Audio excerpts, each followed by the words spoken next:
So one of my favorite people, I'm reluctant to say that because he's got a big of a, he likes himself.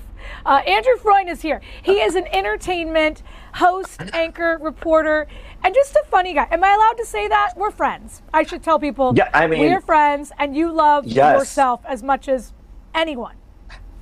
You mean as much as you, Jen, as much as you. I was opening the door for that. I was opening the door.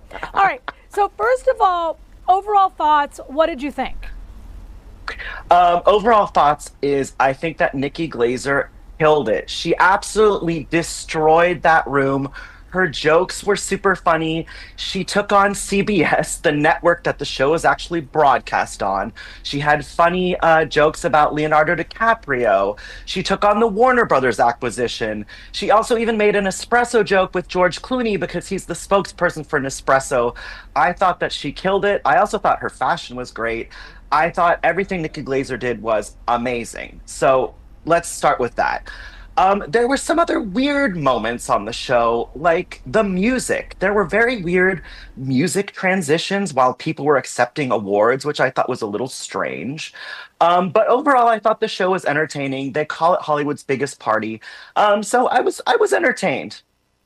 Yeah. So my question is, I was in a room with about 6 women, and I know that the Emmys are in the fall, but this is the official beginning of the awards season in terms of the lead up to the Oscars, correct? Well, we had the Critics' Choice Awards last weekend, which I'm a member of, so I got to plug Critics' Choice. So, first we have Critics' Choice, then we have the Globes, then, the Grammys, the Actor Awards, which was formerly the SAG Awards, and then the big daddy, the Oscars. But yes, the Globes, do have they've been around a long time. This was the 83rd annual Golden Globes. So 83 years, they have some staying power, and it's definitely one of Hollywood's biggest nights.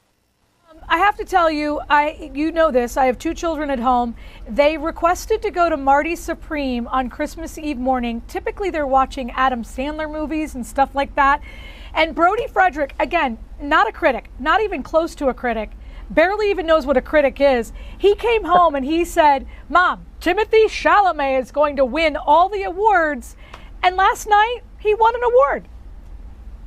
Yeah, Timmy won. I call him Timmy, Jen, because, we're basically friends. You're pals, yes. Yeah, we're pals. Timmy won last week at Critics' Choice. He won the Globes. Last night, he's definitely taking us all the way to the Oscars. The whole thing about Marty Supreme was the marketing campaign. You couldn't go anywhere with hearing Marty Supreme, Christmas Day, Marty Supreme, Christmas Day. So of course Brody wanted to go see it because it's ingrained in his brain just because of the marketing for that film. But I absolutely love that film. Fran Drescher, Kevin O'Leary from Shark Tank, Jen. I mean, come on. Amazing. All right, so here's what we're going to do. You flagged it, and I want to talk about it. Wanda Sykes was also someone who was irreverent and ready to go. I think we have the tape, right, guys? Wanda Sykes. We're going to listen into some of her comments, and then I want to talk to you on the flip side. Shout out to the Golden Globes for having me because, there's some people that a queer black woman is up here doing the job of 2 mediocre white guys. I'm presenting the award for stand-up comedy on television, but first, I want to give them some love. Bill Maher, you give us so much, but I would love a little less. Just try less. Brett Goldstein, you're handsome. You got that great supervillain voice, and you're charming. You would have made a great Menendez brother. Kevin Hart, where's Kevin? Kevin, you know I love you. And the thing is, Kevin is the richest guy in this category. And yet, I know he wants it the most.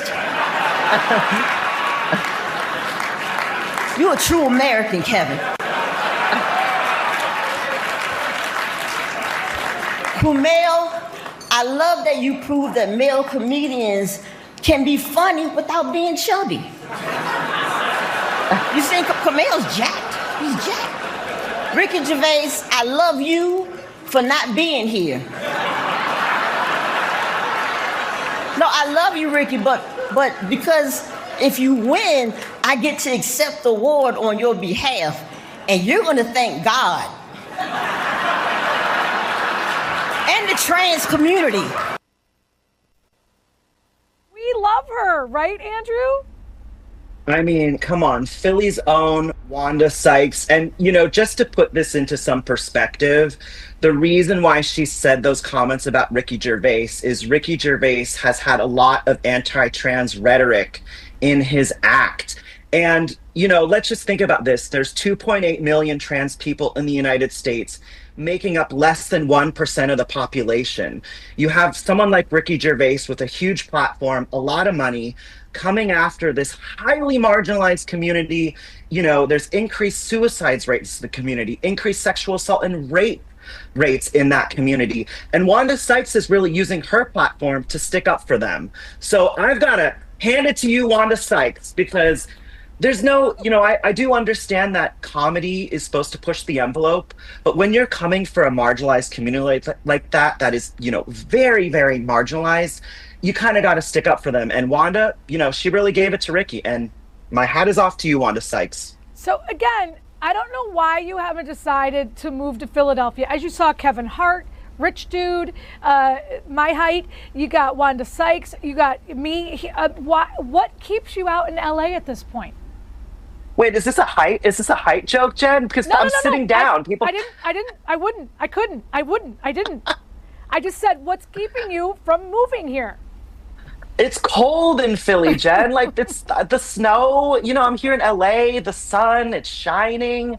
Also I host that show for Waymo. We have, although Waymo I think is coming to Philadelphia. Maybe. It's coming. And for people who don't know, you trick people into getting into a car without a driver, and then you interview them while the car is driving around? There's no tricks. They know that there's no driver. There's no tricks.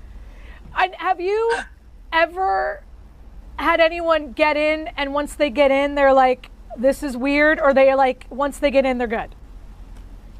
I mean, I had recently June Squibb on my show. She's 95 years old. I think she might be 96 now. 96-year-old June Squibb she didn't even flinch. She didn't even flinch. So no, I mean, everyone is happy. I would love some of these Golden Globe winners to come on the show. So let's see. Let's maybe Timmy Chalamet, my new BFF. I love Timmy. I called him Timmy when I did the Willy Wonka junket. I think I saw you there. As we wrap it up, your number one fashion person of the night. No part two, just number one. I'm going to go Tiana Taylor. She was wearing a Schiaparelli gown. She looked like a $1 million bill, Jen. I mean, it was interesting because she was kind of like a modern day movie star. We see a lot of these actors kind of harken back to old Hollywood glam. But Tiana Taylor last night, she looked 2026. She won the award. She could do no wrong in my book. So my hat is off to you, Tiana. Wanda and Tiana, hats off. I love it. All right, Andrew Freund, don't be a stranger. Please come and visit us more often. I will always visit you, the Kelly Ripa of Philly, Jen. Always. Thank you. Kelly Ripa is the Jen of New York. Hey! Hey! All right, bye, baby.